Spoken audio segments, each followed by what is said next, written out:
आज साधारणतः महाराष्ट्र में प्रथम राज्यगीत झाल्यानंतर जय जय महाराष्ट्र गीताच्या कौन्सिलाच्या सरकारी दफ्तरामध्ये आपण अनावरण केलेलं आहे। आपण सर्वांनी हा गीत पाठ व्हावा आणि काय सर्वांसाठी एक प्रेरणा व्हावी यासाठी आपण एंट्रीवर अतिशय चांगली रीतीने हा कौन्सिला बसवलेली आहे। आज इथलं आपण अनावरण सर्व अधिकारीने लोकांच्या उपस्थितीमध्ये केला।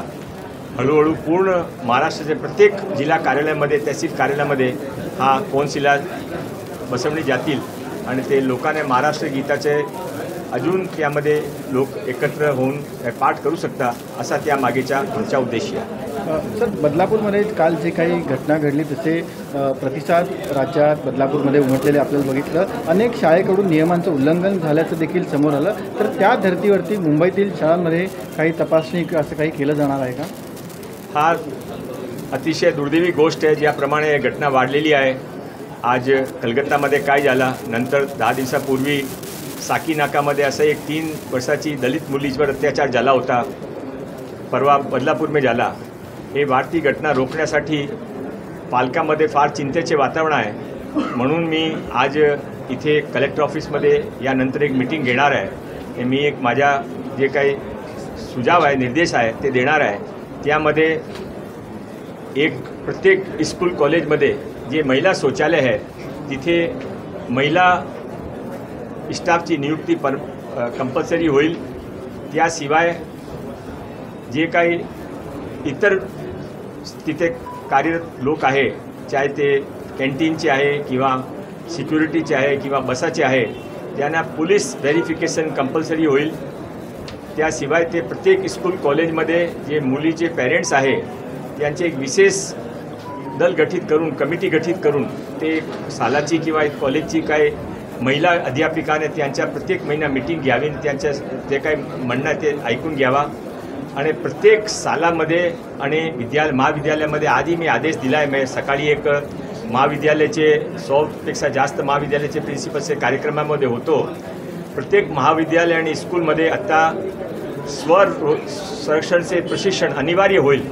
आता 1 सप्टेंबरपासून मुंबई सबअर्बनचे प्रत्येक स्कूल कॉलेजमध्ये आम्ही स्वरक्षणचे पाठ सुरू करू आणि महाराष्ट्राचे सर्व ITIमध्ये हे पूर्वी पण माझ्याकडे जे महिला बाल विकास विभाग होता त्यावेळी मी केला होता, आता परत आम्ही सुरू करणार। सर, बदलापूरची शाळा जी आहे ती भाजपची आहे असं संजय राऊत म्हणतात। जर दुसऱ्या पक्षाची असती तर भाजपने देवेंद्र फडणवीसांनी मोठं आंदोलन उभं केलं असतं आणि बुलडोझर जे अशा प्रकारचे गुन्हा भाजप चालवतं याची देखील त्यांनी आठवण करून दिली।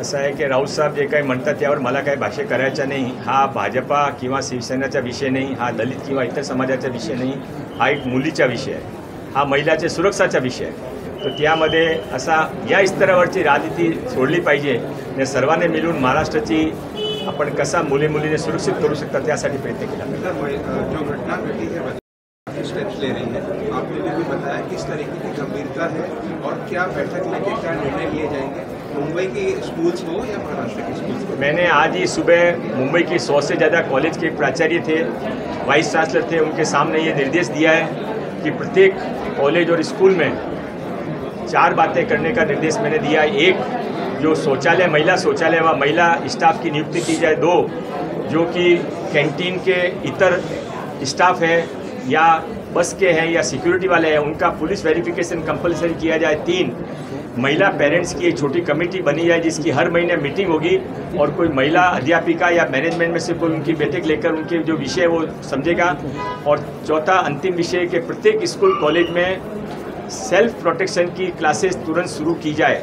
और मेरे पास चूँकि स्किल डिपार्टमेंट है तो महाराष्ट्र के 500 ITI और पॉलिटेक्निक में इस 1 सितंबर से सेल्फ डिफेंस के कार्यक्रम शुरू हो जाएंगे। सर, जिस तरीके से घटना हो रही है लेकिन विपक्ष अपनी राजनीति कर रहा है, संजय राउत एक बयान देते हैं कि वो स्कूल भाजपा का है, वहीं वो स्कूल में आंदोलन किया जाता, उस पर बुलडोजर क्यों नहीं चला गया अभी तक? मैंने जैसे आपको बताया 8 दिन पहले ऐसी घटना साकीनाका में हुई। एक दलित बच्ची के 3 साल की बच्ची थी, उसके ऊपर एक अल्पसंख्यक जाति के विद्यार्थी ने अत्याचार किया। मैं वहाँ स्वयं गया था, पर मैंने वहाँ जातिवाद या राजनीति नहीं की। मैंने जिस लड़के ने किया उसकी माँ ने इस घटना के बाद में जाकर उस लड़की की माँ जब शिकायत करने गई तो उसको पीटा, उसको गालियाँ दी, तो उसके खिलाफ में अच्छा प्रॉपर वे के अंदर सेक्शन लगाया जाए, आदेश, ऐसा आदेश दिया। मैंने उसमें कभी जातिवाद और राजनीति नहीं लाई। मेरा सभी लोगों से निवेदन है कि यह समय इकट्ठे होकर महिलाओं को, बच्चों की, विद्यार्थियों की सुरक्षा का है, ओछी राजनीति करने का नहीं है।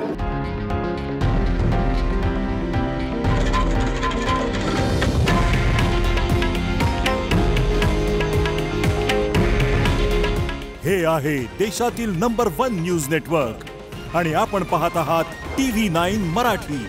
काळजी तुमची, हित महाराष्ट्राचं।